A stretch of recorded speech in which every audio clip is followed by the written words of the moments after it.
kasi mabilis ang empake, ligo, diretso airport talaga. Nakabakasyon naman ng konti, so I'm very thankful. Magkasunod yun eh. Nagkabatahan muna ako, tapos umuwi ng one day. Got ready for Japan naman kami ni Kita. They roamed around Japan's best-known tourist destinations. He brought us around Tokyo. Tapos sa Osaka naman marami rin nag-alaga sa amin mga Pinoy. Ang saya lang talaga. Napakabait ng mga kababayan natin Pilipino doon na nag-asikaso. Plus yung mga Japanese na rin. Pumunta ako doon actually trabaho. Inawardan natin yung mga kababayan natin na tumutulong sa kapwa nila kahit sila mismo biktima. So, namasyal kami pagkatapos. Parang Universal. First time ko mag-Universal. Saya, parang bata ulit kami.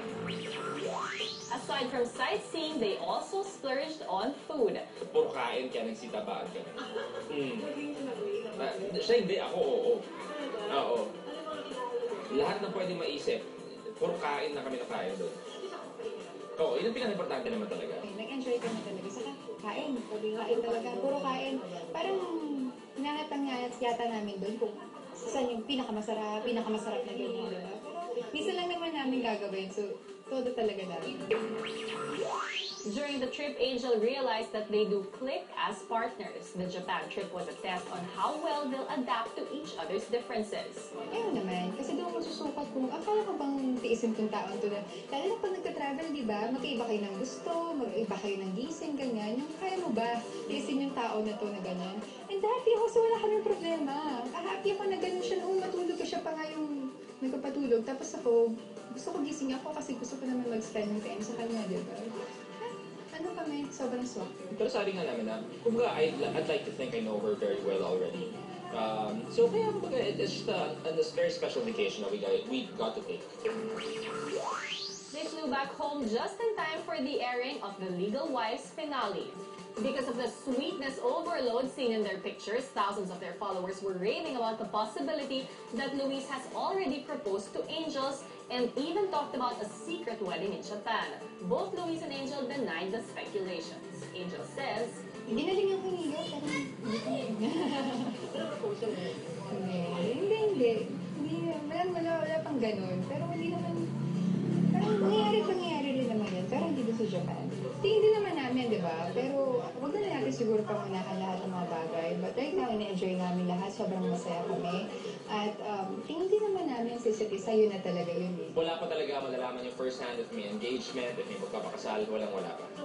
Wala pa talaga. Oo naman, paano itatago yun at hindi na itago yun? unlike before, they are now very vocal about their feelings for each other. They feel happier being back in each other's arms. Actually, yun din yung natutunan ko dun sa hiwalay namin, sa ganyan. Kasi lumaki ako sa pamilya na hindi masyado showbiz, gano'n. Saka, siguro, sa mga, ibang relation ko na yung hindi masyadong, ayaw pakita yung mga nangyayari. So, ganun talaga yung thinking ko, yung stand ko. Utak lalaki nga ako ganyan.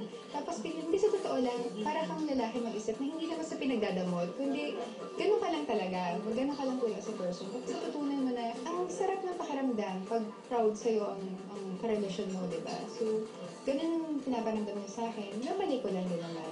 Saka, nakaka-proud naman kasi talaga siya. Sabi ko, mas masaya kami ngayon in general. In everything we do, day in and day out, mas masaya kami. So this made everything more fun. Angel feels the luckiest girlfriend because of two reasons. Being well-loved by Luis's family, which can be proven from their frequent dinner dates with Luis's mom, Governor Vilma Santos. Napakabait nila sa akin. Ibang klase yung pagtanggap nila sa akin, pag-asikaso, pagtrato nila sa akin. Napakabait talaga.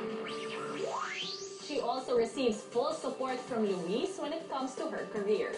Naswerte ko. Pakaswerte ko talaga. At nagkapasalamat ako na ganun yung boyfriend ko. Kasi hindi naman lahat nakakaintindi sa trabaho namin. Napakaswerte ko lang na ganun niya pinapahalagaan itong trabaho minamahal ko. Napaka-supportive niya na proud siya. Nararamdaman ko proud siya pag meron akong mga magagandang eksena na pakita, di ba? Meanwhile, Angel took the opportunity to express her gratitude to all who religiously watched The Legal Wife. On its finale episode, The Legal Wife received a whopping 36.2 rating over the other network's 8.8. Talaga, parang nakakagulat at nakakataba ng puso talaga. At sobrang proud ako sa production ng Legal Wife kasi grabe talaga yung pagod nila. Itong mataas na ratings na to, parang ang laking bonus ito para sa kanila, yung lahat ng pagod. nila, ganyan. Kami pagod artista, pero what more pa kayang production, di ba? Since the story is open-ended, many are asking if they are cooking up a book too. Angel denies the speculations. Pangit naman kung i-extend namin, pero wala nang kwento, di ba? So hanggang dun lang talaga. Nakakatuwa kasi, ibig sabihin kung ano nagsabing book 2, di ba? Baka ibig sabihin hindi naman nila nagustuhan yung show. So, yun, parang isa sa mga pruweba na effective talaga yung show at marami sumusubaybay. Moving on